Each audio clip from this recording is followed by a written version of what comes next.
Boa noite. Então, o tema... vou passar só massageando. Bom, são 10 pessoas, né? Primeiro, eu vou passar qual é a motivação disso aqui, por que eu estou fazendo esse top 10, por que vale a pena citar 10 cientistas da computação. Vou passar por todas eles, eu vou decorrer de maneira razoavelmente breve, né, sobre cada um. Eu vou detalhar, na verdade, só os últimos 3, que eu acho que são os 3 mais importantes. Esse daí eu vou detalhar um pouco mais. Depois eu vou fazer alguns adendos. Eu vou citar alguns nomes que não estão nos 10, falar o nome para. Mas você não falou. Eu vou pelo menos citar o nome de alguns. Né? E eu vou passar uma material complementar. Aí depois a gente abre para debate, para a gente conversar sobre alguns cientistas que puxa, tem tal cara, ele fez tal coisa, a gente pode dar uma conversada nesse sentido também. Tá? Então vamos lá. O 10, bom, motivação. Tá? Apresentar os principais cientistas da computação. Os novatos estão. Aqui tem uns calouros, né, que eu pedi bastante dos calouros que eles viessem. Porque eu acho que calouros e calouro B, né, que está no segundo semestre, no terceiro semestre, é o seguinte, demora um pouco para você ter um contato maior com a computação mais pesada mesmo, né, não essa coisa do começo do curso, né, que muitas vezes é muito similar com as engenharias, não tem poucas matérias que são pura computação, né. Então demora um pouco, só depois da quarta fase que você entra mais na computação pura mesmo, né? E, bom, para vocês conhecerem esses caras desde já, né? Porque daí você pode entender quais são os faces desses cientistas, né? E principalmente, né, criar ídolos heróis. É importante que você tenha isso, na minha opinião, né? Você vai ver um cara e você vai querer ser que nem esse cara, ter contribuições que nem esse cara fez, sabe? Ter alguém para se espelhar, para você, eu quero ser que nem esse cara, né? Ter um ídolo, né? E principalmente, né? Inspirar vocês, né? Vocês se sentirem motivados nesse sentido. Primeiro, 10º colocado. Eu acho que a Ada é conhecida de muitas pessoas aqui já, né? São poucas pessoas que não ouviram falar dela, né? Ela nasceu em 1815, né? Ela nasceu na época lá da Segunda Revolução Industrial, mais ou menos. Né? E ela é britânica. E por que ela é importante, né? Bom, vamos contar um pouquinho da história dela. Né? Eu já falo por que ela é importante. Ela é filha de Lord Byron. Lord Byron é um romancista britânico, né? Um poeta britânico, que era bem conhecido na época por ser meio safadão, assim, ele pulava bastante a cerca. E ele também era conhecido pelos poemas, mas o fato dele não ser uma pessoa muito fiel é uma coisa marcante para a vida da Ada, na verdade. Pelo seguinte, a mãe da Ada, que casou com o Lord Byron, ela tinha medo que a Ada ficasse com meu pai. Né? Isso fez com que a Anne Isabella desse uma criação bem diferenciada para a Ada, uma criação onde ela basicamente foi quase, não diria forçada, mas ela gostava, ela foi muito incentivada a estudar matemática de maneira insistente, para evitar que ela se envolvesse, porque ela acreditava, a mãe da Ada acreditava que ela ia ter essa tendência também, né? Então, para evitar isso, a mãe dela focou que a Ada estudasse matemática. E a Ada gostava de matemática, então ela tinha bastante interesse por isso, né? E com 17 anos, ela conheceu, através de um dos tutores dela, né, ela conheceu um cara chamado Charles Babbage. Esse Charles Babbage, ele era um engenheiro, né? Ele desenvolvia máquinas, ele já tinha desenvolvido uma máquina chamada máquina diferencial. Né?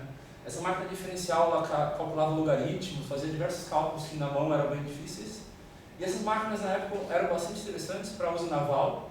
Por quê? Na época era comum você contratar o calculista para fazer cálculos, só que não era confiável contratar um calculista só. As pessoas contratavam 2 ou 3. Por quê? Um fazia uma conta, depois outro fazia outra, cegas, não sabia o resultado do outro, aí depois comparava. Se estava diferente, alguém errou, né? Ele tinha que refazer a conta, ver onde errou.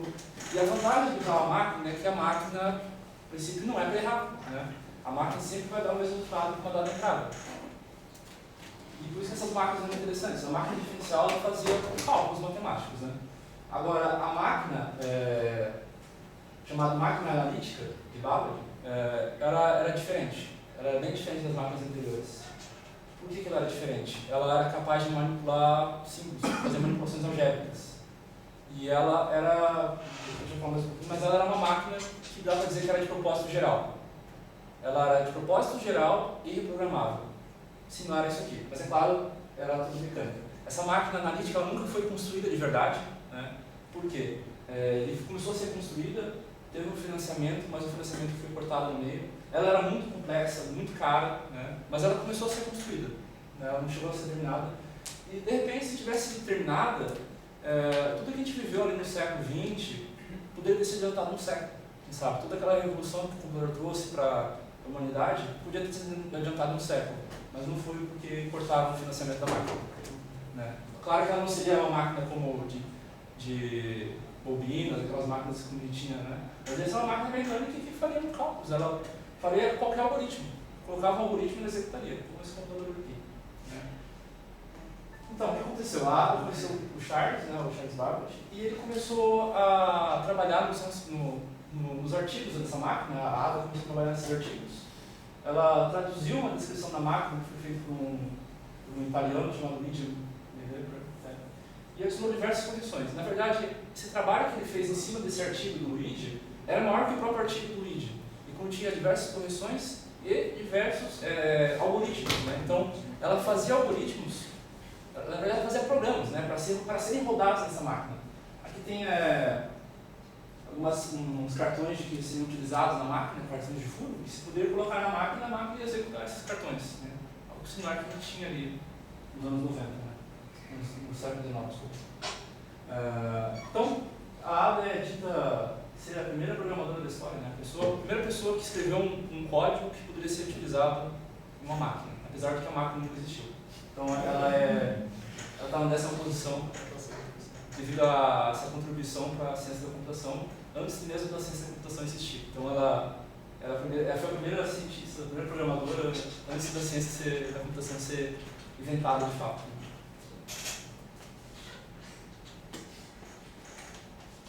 Aqui tem um cara que eu acho que é bem menos conhecido por vocês, bem menos famoso. Esse cara aqui é o Bob Milner, tá? Ele é britânico, nasceu em 1934, morreu em 2010. O que ele fez? Por que ele é importante? Bom, ele criou um provador automático de teoremas chamado LCF. Eu não encontrei nenhum programa LCF para dar uma olhada como que era, mas pelo que eu li, é similar ao provador automático do Isabelle.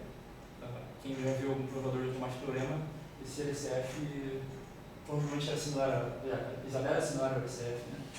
E basicamente ali você vai conseguir fazer provas matemáticas, né? E o assistente vai te guiar nessa prova, né? Mas o feito mais importante do Milner, na verdade, foi o desenvolvimento ele criou, né, a linguagem ML, né, que foi a primeira a utilizar o sistema de tipos Hindley-Milner, né? E qual é o ponto, qual é a vantagem desse sistema de tipos, né? Esse sistema de tipos ele tem uma coisa chamada inferência, ele faz inferência no polimorfismo paramétrico. Quem está estudando Haskell agora, fazendo PAP, está vendo isso. Você vai ter funções que que tem um polimorfismo paramétrico, ou seja, você tem uma função que ela funciona para qualquer tipo de dado A, né? E ele consegue inferir, então o sistema consegue receber essa função e dizer qual é o tipo dela, né? Ele faz a inferência de tipo. Talvez isso não está bem claro, mas por exemplo, imagina que você tem uma função que calcula o tamanho de uma lista. O tipo do que está armazenado na lista, se é inteiro, se é char, não é relevante para você calcular o tamanho da lista. O que importa o tamanho da lista é a quantidade de elementos, não importa qual é o tipo do elemento. Então, se você passa uma função que calcula o tamanho da lista, não importa o que está armazenado ali, então pode ser qualquer tipo A, qualquer tipo algébrico A. Então, pode ser inteiro, pode ser char, pode ser outras listas, pode ser funções, pode ser qualquer coisa que está dentro dessa lista. E o sistema Hindley-Milner, né, de tipos, consegue inferir isso. Você não precisa inferir, no caso, quer dizer que você não vai precisar declarar o tipo. Não precisa dizer, explicitar no código qual é o tipo daquela função. Também trabalhou em outras áreas relacionadas a sistema concorrentes. Tá? Ele criou uma espécie de formalismo chamado Calculus of Communicated System. Depois teve o sucessor, que é o P-Calculus, né? Que é um formalismo para lidar com o sistema concorrentes. Então, e falar um pouco dos prêmios que ele ganhou, né? Então tem o Fellow da Royal Society, ele ganhou Turing, prêmio Turing, né? E outros prêmios aí. Então é um cara bastante importante. Ele é bem menos famoso que os demais. Geralmente quem não conhece ele é quem trabalha com linguagem de programação mesmo, quem desenvolve linguagem de programação provavelmente conhece ele. Tudo que ele fez, ele deixou um legado para o sistema de tipos, né? Então, tudo que se tem de pesquisa em sistema de tipos, ele está baseado no trabalho, né, do sistema Hindenburg. Marvin Minsky, ele está em oitava posição, estadunidense, nasceu em 1927. E ele morreu esse ano, em janeiro. O que ele fez? Ele foi um dos maiores nomes dentro da redes neurais. O principal trabalho dele, de fato, foi só redes neurais. Ele tem algumas outras coisas, mas ele tem um livro muito famoso que é o Perceptrons, sobre redes neurais. E ele também fundou com um cara chamado John McCarthy, no MIT, um laboratório de inteligência artificial, um laboratório bem famoso. Tem algumas pessoas famosas que trabalharam nesse laboratório aí, por exemplo, o Richard Stallman, se não me engano, trabalhando nesse laboratório. E ele tem uma grande influência na ficção científica. O 2001, o Cinema do Espaço, se não me engano, ele participou da criação, ele estava envolvido com isso. Ele também é ganhador de prêmio Turing, Japan Prize, tem vários prêmios, né? E em sétimo lugar, John McCarthy, né? Nasceu no mesmo ano do Minsky e morreu em 2011. E ele também é um dos criadores da inteligência artificial. Faltou eu voltar aqui, mas ele criou não é que ele foi um dos criadores da inteligência artificial, está mal colocado, na verdade, mas ele foi um dos principais que contribuiu para a fundação dessa área. Ele criou uma fundação para isso. E ele criou um sistema lógico, que eu não lembro o nome, mas a ideia desse sistema lógico é o seguinte: ele consegue ser mais similar como os seres humanos pensam. Por exemplo, eles conseguem aprender, é um sistema que aprende, que faz cria novas informações a partir de padrões. Então, por exemplo, se você vê todo dia o sol nascer, você pode inferir, né, que o sol sempre nasce. Mas esse sistema ele é uma coisa chamada sistema não monotônico. O que isso quer dizer? Que se um dia o sol não nascer, ele vai poder desconsiderar a verdade anterior, ou seja, diminuir o tamanho de verdade do sistema e tratar essa inconsistência. Então, ele acreditava, né, que essa inteligência, uma inteligência artificial que utiliza esse sistema, poderia acreditar que todo dia o sol nasce, mas a partir do momento que ele vê um contra-exemplo, poderia retrair, né, revisar, revisão de verdades, né, rever as verdades. Então, isso bem claro, porque isso tem um impacto bem grande na inteligência artificial. E ele criou, na verdade, um sistema formal para isso, né, uma lógica formal para isso. E outra coisa que ele fez foi a criação da linguagem de programação Lisp, que é muito utilizada na IA, apesar de que hoje em dia é mais raro você ver alguém utilizando Lisp. Na verdade, você vê pessoas utilizando dialetos de Lisp, que é Scheme e outros, né? E ele também trabalhou ele criou o conceito de computação sob demanda, né, o time share. Isso que a gente vê hoje, tipo, de computação em nuvem, que você vai lá e compra horas numa nuvem, né? Ele criou esse conceito, na verdade, né? Bem diferente do resto que ele fez, né? Mas ele criou isso. Também ganhou o prêmio Turing, diversos outros prêmios também. Sexta posição não é uma pessoa só, é uma dupla. Primeiro eu botei só o Dennis Rich, mas eu achei injusto. Aí eu botei o Ken Thompson junto. Então, ficam os dois juntos na sexta posição. O Dennis, ele morreu nasceu em 41, né, morreu em 2011. Ele morreu, eu acho que ele morreu na mesma data do Steve Jobs. Daí o pessoal fica implicando que todo mundo falou do Steve Jobs, na imprensa e tal, mas ninguém mencionou esse cara, sendo que esse cara é muito mais importante para sistemas operacionais do que o Steve Jobs. E tem o Thomson também, né, que nasceu em 43 e está vivo até hoje. Mas o que eles fizeram? Eles fizeram basicamente duas coisas. juntos, né, eles criaram o sistema operacional Unix.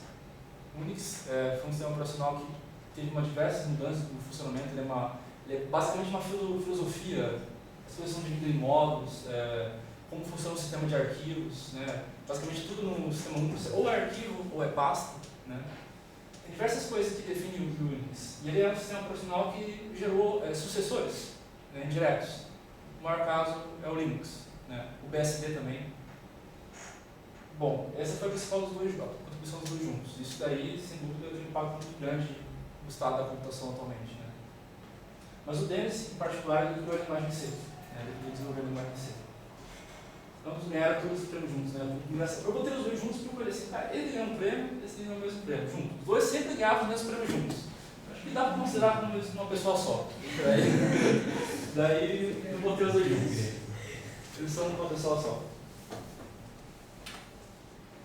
Quinto lugar, Steve Cook. Stephen. Ele nasceu em 19. Esse aqui ninguém ouviu falar, a não ser que você fez complexidade. Aí talvez você ouviu falar dele. Mas o que ele fez? Ele é o criador do Telegram. Diz o seguinte, a satisfabilidade do Telegram, SAT, é um problema, é NP completo. SAT é o primeiro NP completo. Ok, calma, vou explicar. E ele também, né, anunciou o maior problema em aberta dessa aplicação, né, que é o P versus NP. Também vou dar uma explicada. Mas o que são problemas NP? Na ciência da computação, nos primórdios ali nos anos 80, as pessoas percebiam que certos problemas se encontrava um algoritmo, se tinha um algoritmo ruim e depois se encontrava um bom algoritmo, que o tempo crescia de maneira polinomial com o tamanho da instância, né? Se você tinha uma instância pequena, claro, daí ficava pequenininho, aí depois com uma instância um pouquinho maior, ficava mais um pouquinho maior, né? Tinha alguns problemas que são polinomiais, né? As pessoas encontravam algoritmos eficientes para alguns problemas e alguns problemas não se encontravam algoritmos eficientes. Eles percebiam que esses problemas eram intrinsecamente difíceis. Esses problemas, eles muitas vezes são chamados de problemas exponenciais, ou NP. Né? E alguns problemas, né, eram chamados de P, polinomiais. Não é P de polinomiais, mas enfim. Né? E o que aconteceu? O Cook, ele descobriu que um grupo de problemas, um grupo muito especial de problemas, que eram exponenciais, se você conseguisse resolver um deles em tempo polinomial, encontrasse um algoritmo eficiente para um deles, tudo isso aqui virava polinomial. Por isso que é muito interessante, existe um sonho na computação, assim, que é encontrar um algoritmo eficiente para um problema de NP completo. Se alguém encontrar um algoritmo eficiente para um problema de NP completo, que resolva o NP completo em tempo polinomial, tudo isso aqui desmorona e tudo vira P. Ganha $1 milhão. E ganha $1 milhão. Né? O problema que existe, que é P vezes NP, é tentar provar que eles são iguais, ou melhor dizendo, são diferentes. Esse é o problema. E ninguém fez isso até hoje. Tudo indica que os dois são diferentes. Existe uma série de evidências dentro da ciência da computação, da área de complexidade, que indicam que os dois são diferentes. Mas ninguém provou que os dois são diferentes ainda. Existem evidências, mas provas não. Então, por isso que ele está em quinto lugar. Ele basicamente ele deixou em aberto o maior problema que até hoje ninguém resolveu. Em quarto lugar, Alonzo Touch. Ele nasceu em 1903 e morreu em 1925, nos Estados Unidos. O que esse cara fez? Ele é o criador do cálculo lambda. Muitas pessoas aí acho que já viram o símbolo lambda associado com computação. Explicando por que existe essa associação, né? O lambda, a questão vem do cálculo lambda. Né? É um formalismo, um sistema formal, tá? Que está presente hoje em dia em algumas linguagens de programação. Você consegue utilizar expressões lambda em algumas linguagens de programação. Tá? E o que são expressões lambda? São funções anônimas. É difícil explicar por que isso é interessante, mas em poucos termos é isso. Tá? Funções anônimas. Mas qual é o lance do cálculo lambda? Por que ele foi importante na época? Né? Sendo que naquela época não tinha ciência da computação ainda. Né? Na verdade, o O Church ele criou o cálculo lambda para provar a invencibilidade do Henry Shardon's product. Acho que eu falei certo. O problema da parada. Tá? Eu vou falar um pouquinho disso mais pra frente, tá? Talvez vocês devem imaginar porque eu vou falar mais pra frente disso. Ele também é importante pela tese de Church-Turing.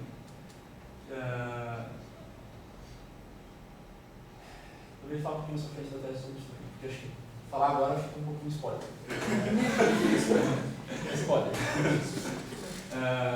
Foi tutor do Alan Turing, né? Ele foi tutor de uma galera muito importante, né? Ele foi tutor do Alan Turing, do King, Martin Davis, uma galera aí que trabalha com que é importante na teoria da computação. Então, o cara ele foi mestre de várias pessoas, né?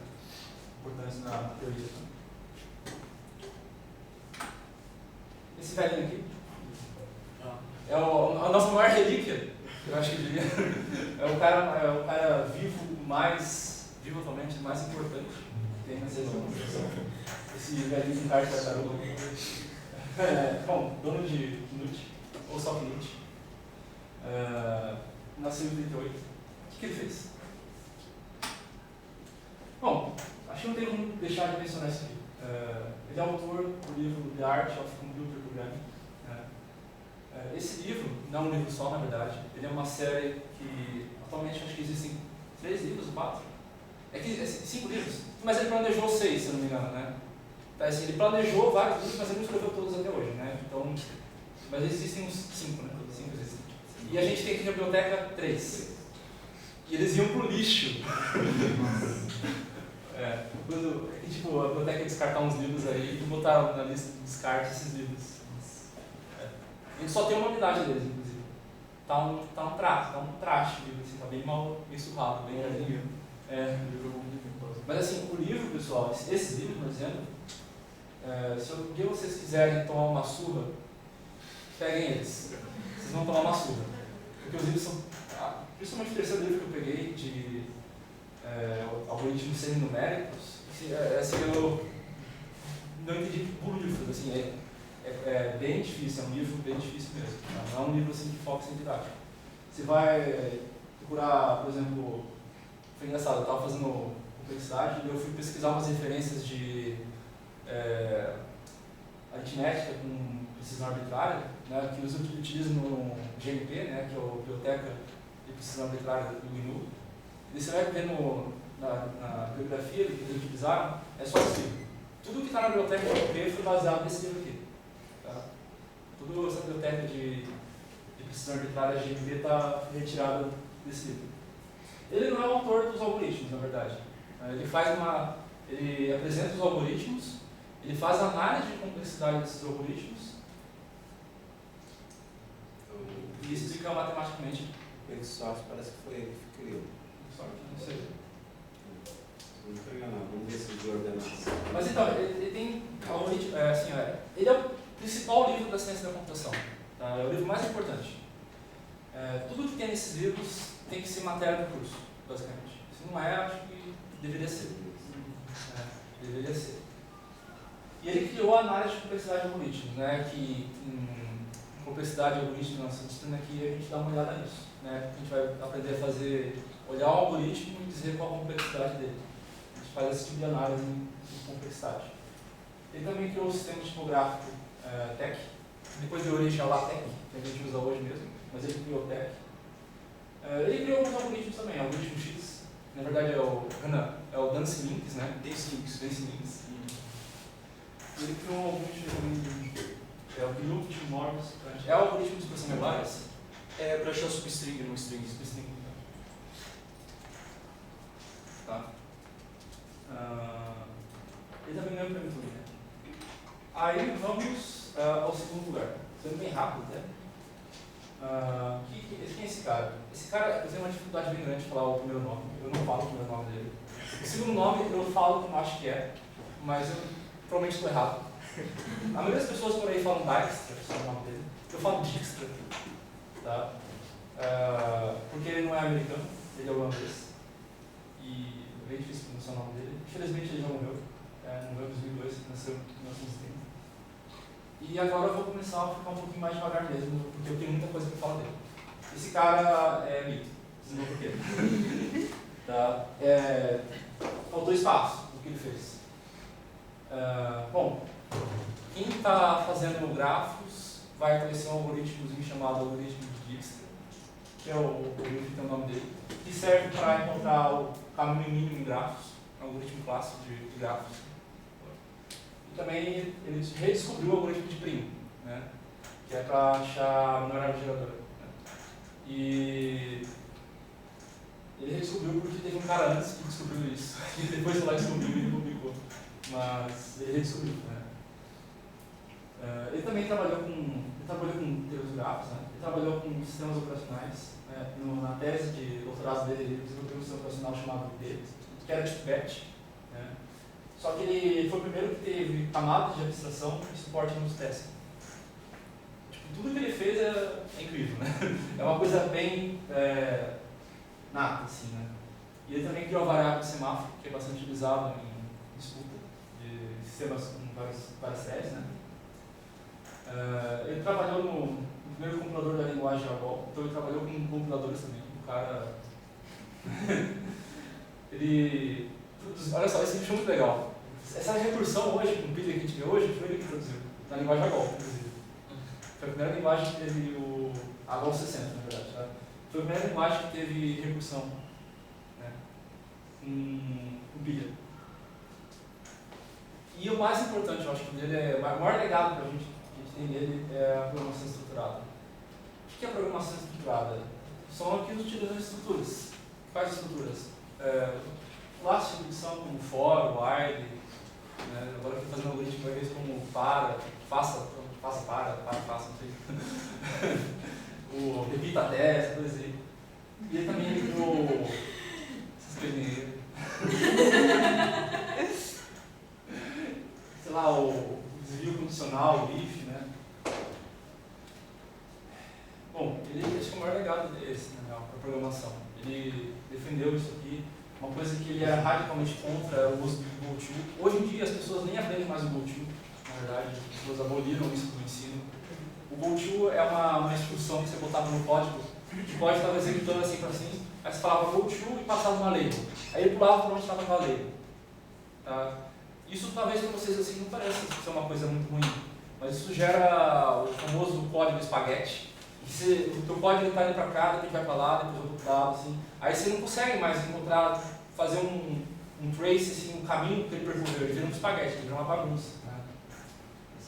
E o GoTo, ele defendia a abolição do GoTo, né? O GoTo deveria ser abolido.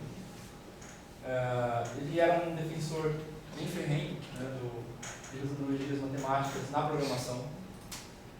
Hoje em dia a gente está bem mal acostumado. A gente vai programar, fazer um programa, a gente vai lá, vomita qualquer coisa no teclado e testa. Ele dizia que isso daí é uma coisa muito ruim de fazer, né? Que os iniciantes de programação nem deveriam compilar o código, não deveriam testar o código deles. Né? Você tem que saber se o teu código funciona com base no teu raciocínio lógico, olhando para o teu código, para o teu algoritmo e pensando em cima dele e ter certeza que ele funciona ou não, sem você testar. Né?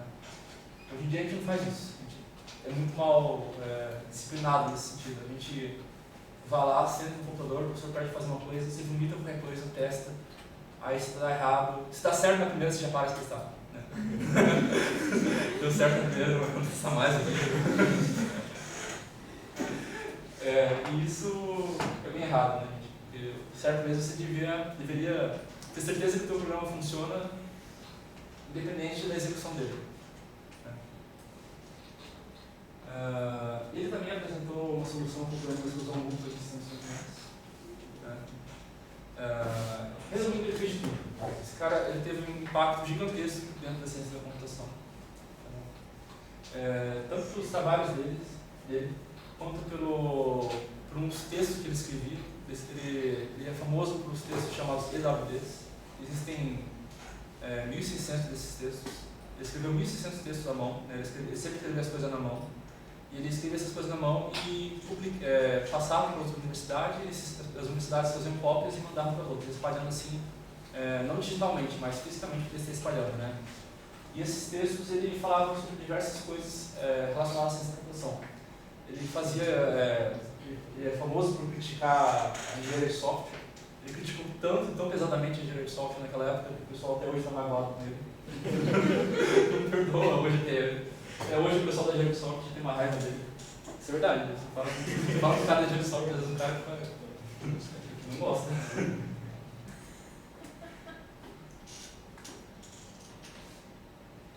Então, é um tarefa bem importante. Agora, acho que o primeiro colocado, quem será? É um grande mistério. Ah, tá. Tem esse texto aqui. Ganhei vocês. Tem esse texto aqui que foi o discurso dele, do Dr. Turing. Não é muito legal fazer vocês lerem textos, eu sei, mas eu vou pedir que vocês leiam. Eu vou dar uns minutinhos.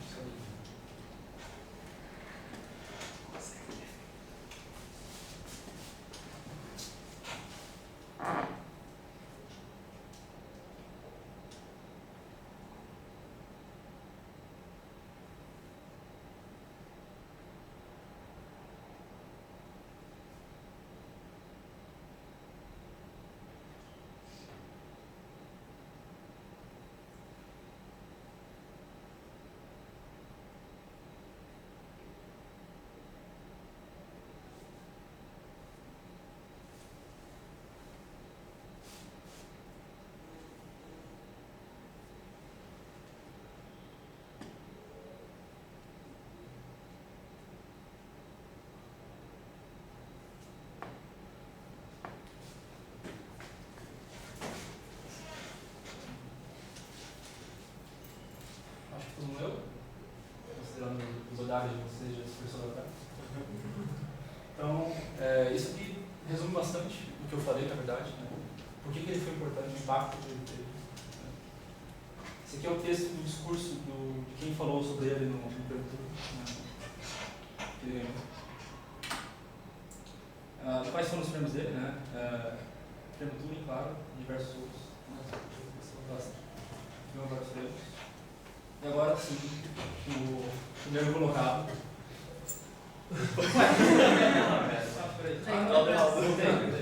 Aê! Aê! Achei, tá aí. Primeiro colocado esse.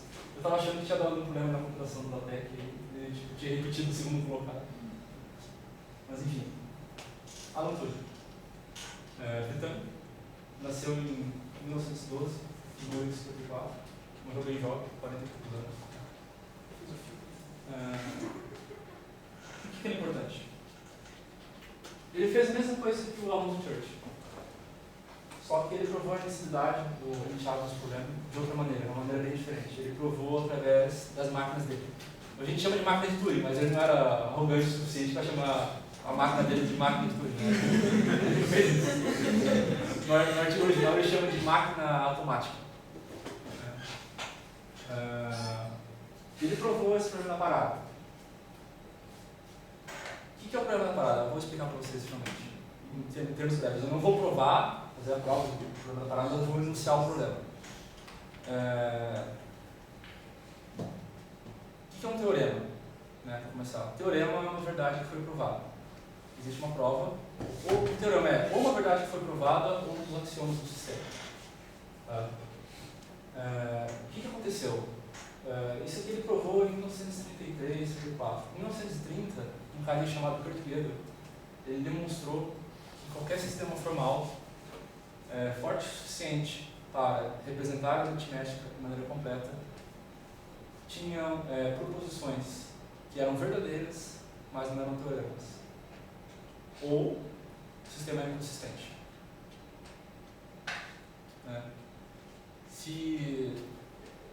Isso daí que aconteceu teve um impacto muito grande na toda a fundação, esse trabalho do Gödel teve um trabalho muito profundo na fundação da matemática. E por que isso é importante? Vou dar um exemplo prático. Tem qual que é o problema lá que são dois primos somados? Um pode ser representado como conjectura de Goldberg. Isso é a conjectura de Goldberg. Por que é uma conjectura? Porque ninguém nunca provou.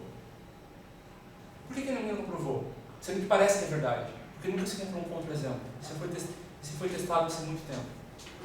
existe uma possibilidade que isso é uma verdade, mas não é um teorema. Ou seja, não pode ser provado. É uma verdade que não pode ser provada. Não existe prova para isso. Isso é uma possibilidade que é considerada. E isso existe, possivelmente. Né? Além do o Hegel, né, ele mostrou que existe pelo menos uma, né, pelo menos uma verdade que não é um teorema em todo o sistema formal que é forte o suficiente para representar a aritmética. Ele provou que existe pelo menos uma proposição, mas possivelmente existem mais. A questão que se criou a respeito disso é que, ok, tem essa verdade, essa proposição. Antes de tentar descobrir se ela é um teorema ou não, antes de tentar descobrir se ela é verdade ou não, melhor dizendo, eu não poderia identificar se ela é decidível ou não, se tem como descobrir se ela é um teorema, ou seja, tem um método que indique se isso ou não é provável, se existe um método de provar isso. Isso é o Einstein's problema, tá?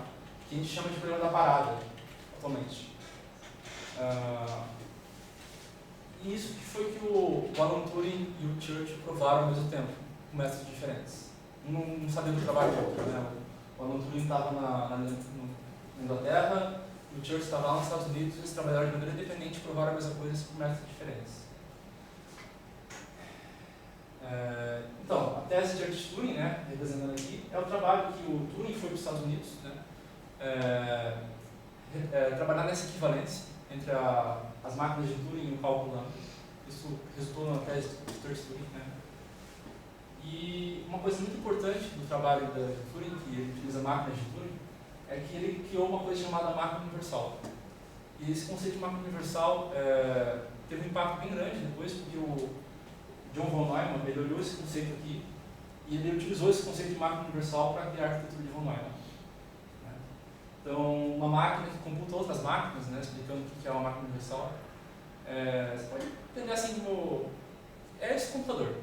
O computador é uma máquina de Turing universal. Por quê? Porque você consegue simular outros computadores, outras máquinas de Turing dentro do computador. Né? Pode fazer essa analogia, é um pouco grotesca, mas é possível fazer ela. Tá? Só para explicar em poucos termos o que é uma máquina de Turing universal. É uma máquina de Turing que simula outras máquinas de Turing. Né? É uma máquina de Turing que recebe como entrada uma máquina de Turing e uma palavra qualquer para executar, e ele executa essa palavra na máquina de Turing, como se fosse aquela máquina de Turing. Toda máquina de Turing também, né? Espero que eu não compliquei, tá? Mas é difícil explicar coisas que demoram um semestre, professora. Um semestre explicando, eu tenho que explicar aqui em 30 segundos. Não cometer nenhuma. Não falar bobagem é difícil às vezes. Porque fica coisa mais rápido. Né? Bom, e ele é o criador da inteligência artificial. Depois do trabalho dele com máquina de Turing, ele era bem apaixonado por essa ideia de que o cérebro humano é uma máquina, né? E ele acreditava que poderia simular o cérebro humano nessas máquinas de Turing. Então ele criou a inteligência artificial. Ele é o famoso pelo que a gente chama hoje de teste de Turing, né? Para testar se um computador realmente, se o computador realmente é capaz de pensar, testar se a inteligência artificial realmente consegue mimicar o ser humano, a inteligência humana, né? Uma coisa que ele trabalha também assim por fora do resto, que é pela biologia também. Bem fora da linha, né? Mas ele trabalhou com uma biologia teórica, uma coisa que eu quase não sei o que é, na verdade. Eu não sei o que é na biologia, mas ele fez isso também. Ele fez. Né? Ele trabalhou com isso também.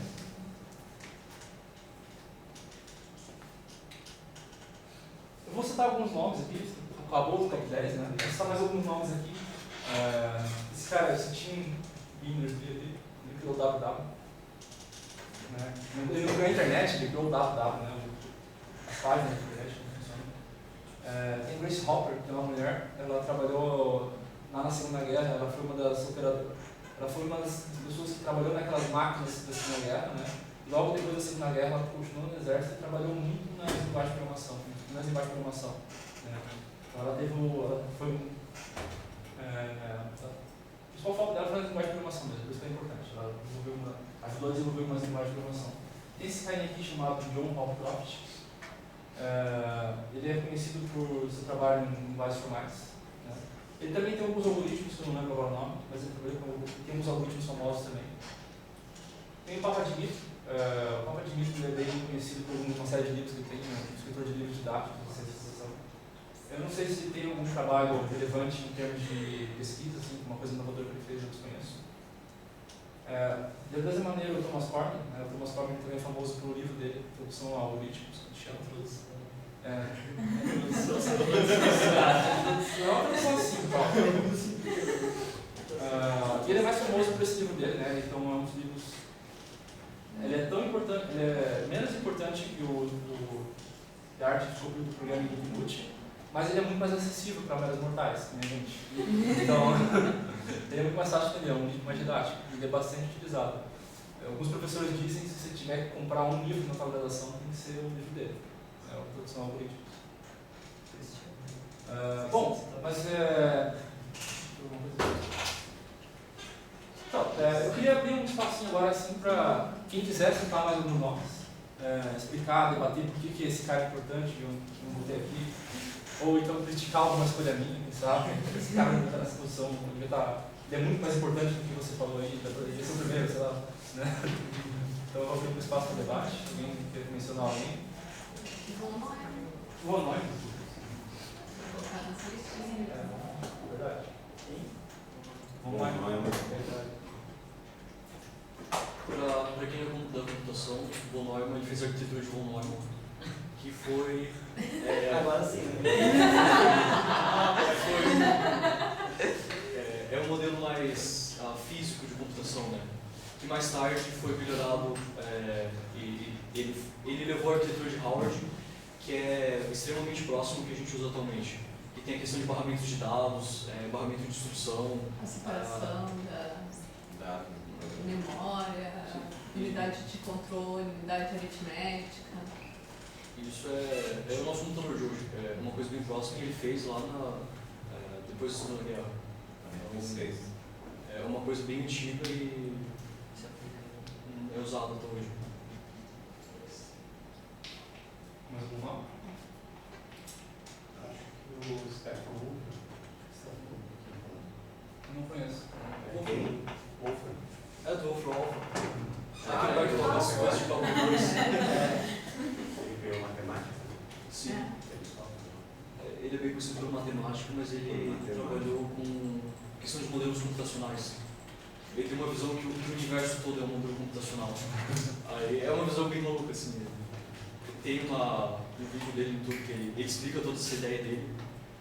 Olha, você pensa que o cara é bem maluco, assim, mas tem umas coisas que ele fala que faz sentido. Gente, tem uma lista que ela está percorrendo já, que é para vocês botarem nome e e-mail, porque eu vou passar o material complementar. Quem tiver interesse no material complementar, bota o nome e e-mail aqui, quem não tiver, passa adiante. Né? Não tem Vamos botar os nomes desses que o pessoal está citando para você depois. O Wolfram, foi o Wolfram ou o Von Neumann? Não destrói no caderno. Então, vai colocar o nome, se tiver interesse no material complementar. Eu vou fazer uma propaganda do material complementar agora, se vocês se interessarem. Quais são os materiais complementares? Tem um livro, um vídeo, quer dizer, chamado Complexos. É um vídeo bem interessante, no qual ele explica de maneira bem mais didática o que são os problemas LPs e NP complexos. Né? É um vídeo muito interessante, é em inglês. Na verdade, todos os vídeos aqui que eu vou falar para vocês são em inglês, não tem jeito, simplesmente. É em inglês mesmo. Tá? Tem um vídeo sobre que aparece o Knut, né, que é o Run, Turn Up, Ground.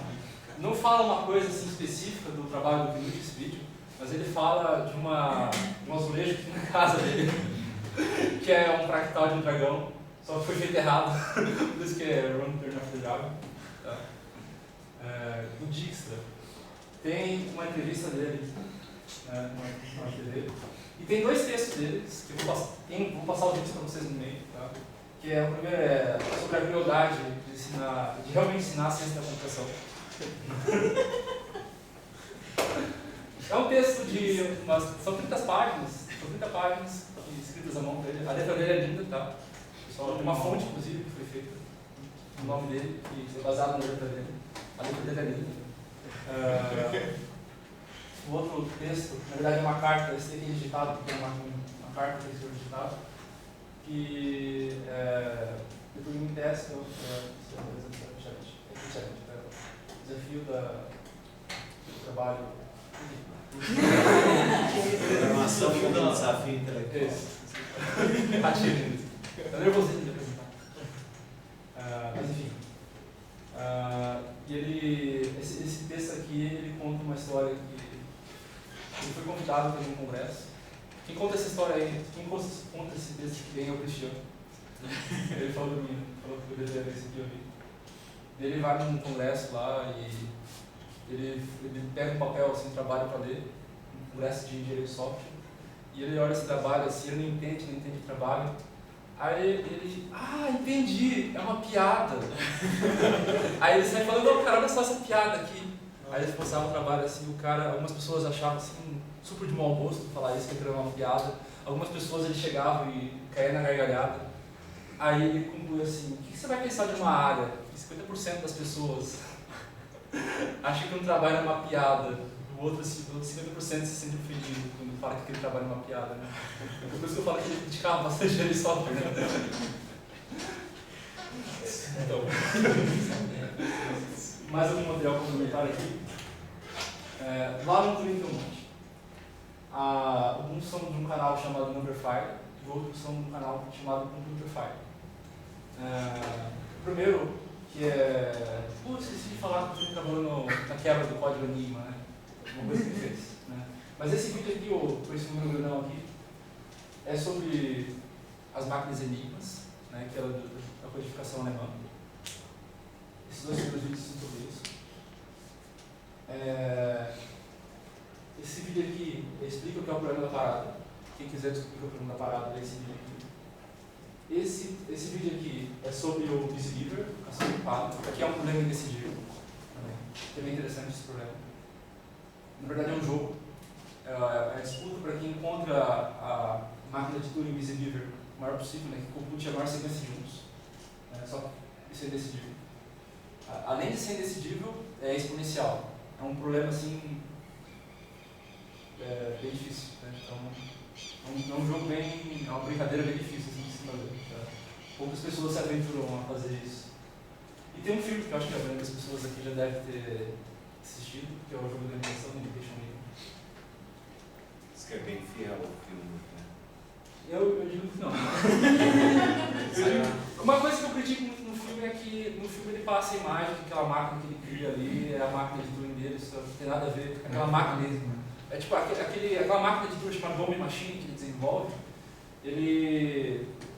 ela não é uma máquina de Turing que é Turing completa, aquilo tem um propósito específico que é quebrar código, só faz aquilo. Aquilo na verdade é um simulador de enigma, vários simuladores de enigma, né? E o que o Turing fez na Segunda Guerra foi desenvolver uma técnica que ele encontrou uma falha no enigma, uma falha lógica que permitia que ele reduzisse de maneira drástica a quantidade de coisas que deveriam ser testadas. Né? Esse vídeo aqui sobre o Flower Engineering Code explica isso, é bem interessante mesmo, é uma falha interessante. A falha basicamente tem envolvido que uma letra nunca poderia ser a mesma. Isso daí, você conseguia fazer uma contradição a partir disso que reduzia assim, drasticamente a quantidade de testes que tinha que fazer. Então é bem interessante esse vídeo. Esses vídeos aqui do Enigma são muito legais mesmo. Bom, eu tenho o slide 29 e 28 para você como. Do latex. Como do latex. Culpa do Nuff do... Quem comentou o tech já tirando a lista. Então, pessoal, por hoje é só. Vamos abrir um espaço aí para discussão.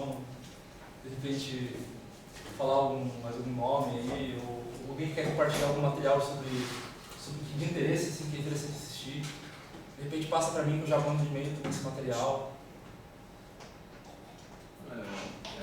Como eu tinha já falado aqui, eu acho que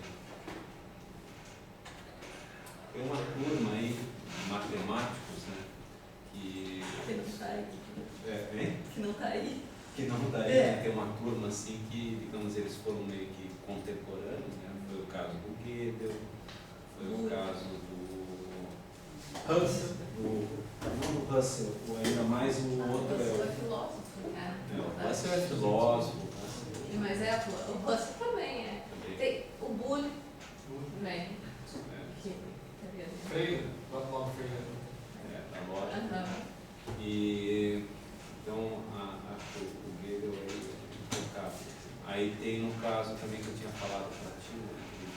Post. O Emil Post ele fez todo esse trabalho, também ele mostrou a equivalência da acessibilidade da máquina Turing por regras de produção, que é usado até hoje. Então, também mas ele também tinha uma vida bem pacata, era ele, a mulher, ele a filha só, em Nova York. Ele era um cara que tinha recém-chegado antes da guerra, mas ele acompanhou tudo isso. Ele não teve nenhum posto lá em Princeton, ele foi em Nova York. Mas o posto aquele que fez os 23 problemas imbecíveis na conferência de Paris, Hilbert. David Hilbert não eram 23 imbecíveis, eram 23 problemas do próximo século. Imbecível. A maioria deles resolvido já? É uma boa? Não todos. Acho que não todos. Tem vários foram resolvidos, mas alguns já não está resolvido não, mas tem solução. bastante trabalho feito lá. Tipo, o estilo P versus NP, que acredita-se que não são iguais, mas não tem. Não é aprovado, mas tem evidência, né? Tem vários problemas que nesse estado. Acho que isso aí você poderia botar. Eles são, na verdade, como a ideia, eu imagino que a ideia era cientista da computação. Assim, muitos deles não tinham, por exemplo, a Ada, não tinha nem o Babbage, tu não colocasse, por exemplo, também, mas como citação, não como top 10, né? Muitos desses foram cientistas da computação antes da computação existir, né? Assim como Turing é pai da computação, porque também não tinha nem computador e ele já fez toda a brincadeira com computabilidade. Então tem uma interseção muito grande com a matemática, muito grande, com bastante com filosofia também, daí a parte da computabilidade e a parte lógica.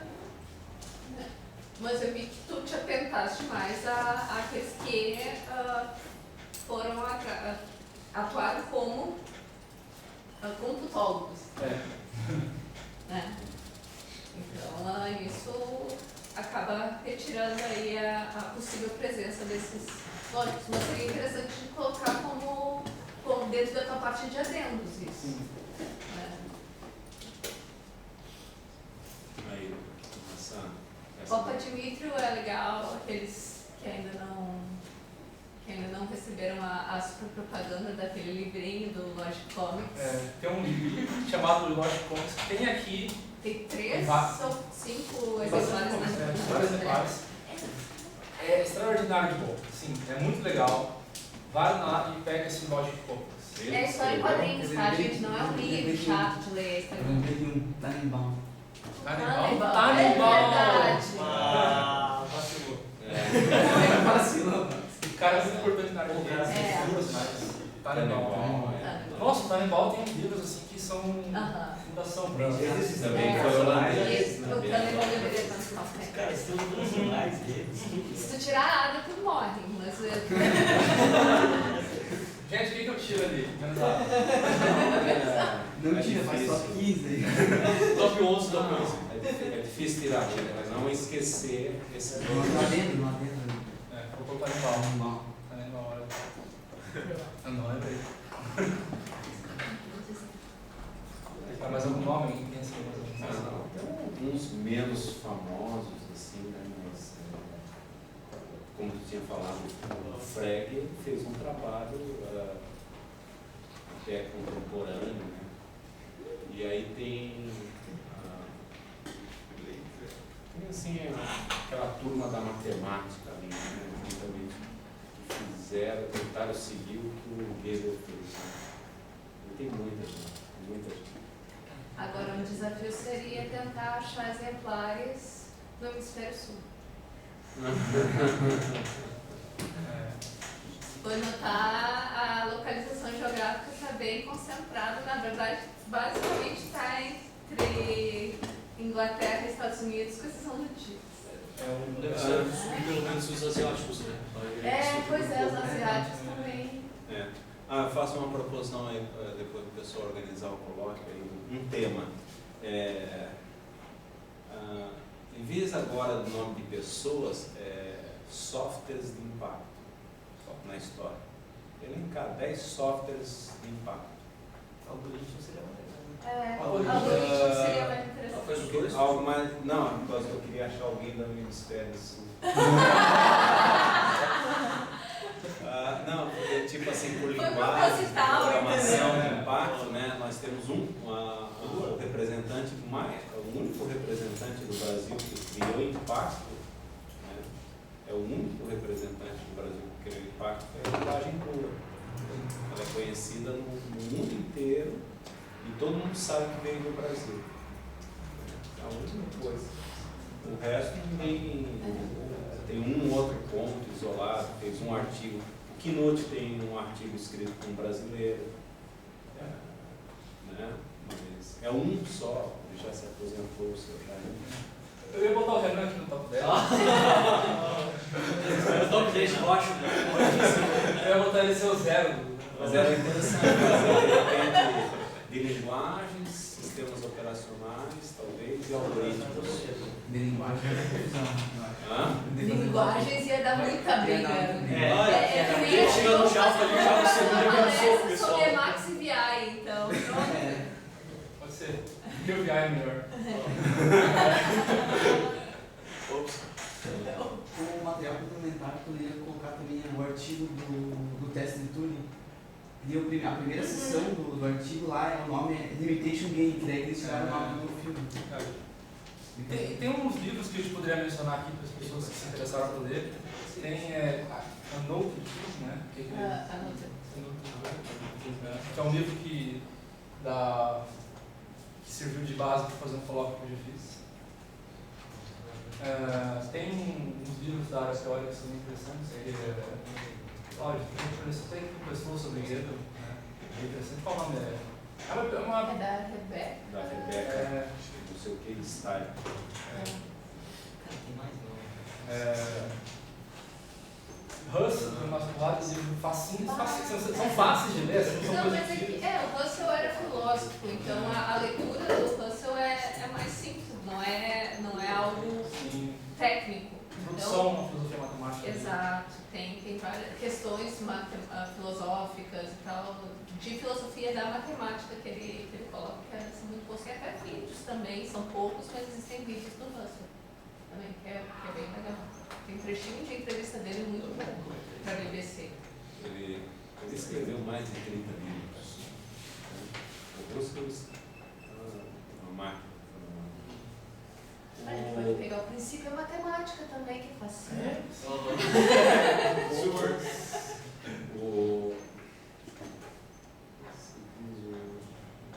Esqueci aqui.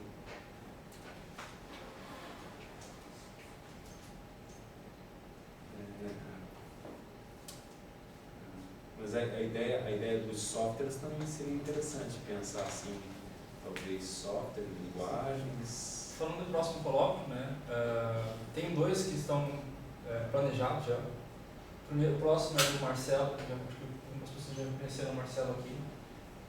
O nome é assustador, o nome do colóquio dele, vocês não vão entender uma palavra. O professor de Caína sempre assim. Quem é o Marcelo? Qual é o Marcelo? Marcelo Camargo. O nome do colóquio é Monos, Monoides e Endofutores. Quem não sabe? O assunto é monos, monoides e endofutores. É sobre isso. Em linguagem funcional. Isso são coisas para fechar. Monoides é algo de álgebra abstrata. É álgebra abstrata. É antes de grupo, né? Então é um conceito de álgebra, monoide. É um conjunto com uma operação e um elemento neutro. É uma estrutura algébrica. Pronto. Agora, mônadas e endofuntores, daí sim, conceitos categoriais que muita linguagem de programação tem. E o outro colóquio vai ser com o Renan. Que é um colóquio que a gente tem uma ideia recente, considerando que o projeto é o colóquio sobre o Project Euler. A motivação disso é que o Renan é o nosso entrou no top 20 do Brasil, né, projeto 19 agora. Eu 19 no Brasil. Senão tá no fim, né? Não, aí tu pode excluir o 20. Aí parece que é um pouquinho melhor. Vai que em 2 semanas tem que cuidar aí, vai mantendo, tá? Eu tô de olho. A ideia desse colóquio aí vai ser basicamente explicar o que é o Project Ogre, mostrar alguns problemas e como resolvê-los. Né? Vai ser bastante interessante. É uma coisa, sei lá, de maneira análoga, sei lá, um uri da matemática, assim, de maneira bem grotesca eu vou falar que é isso, mas não é isso. É diferente, é tudo e é bem legal, espero que vocês leiam também. Vai ser mais matemático esse colóquio.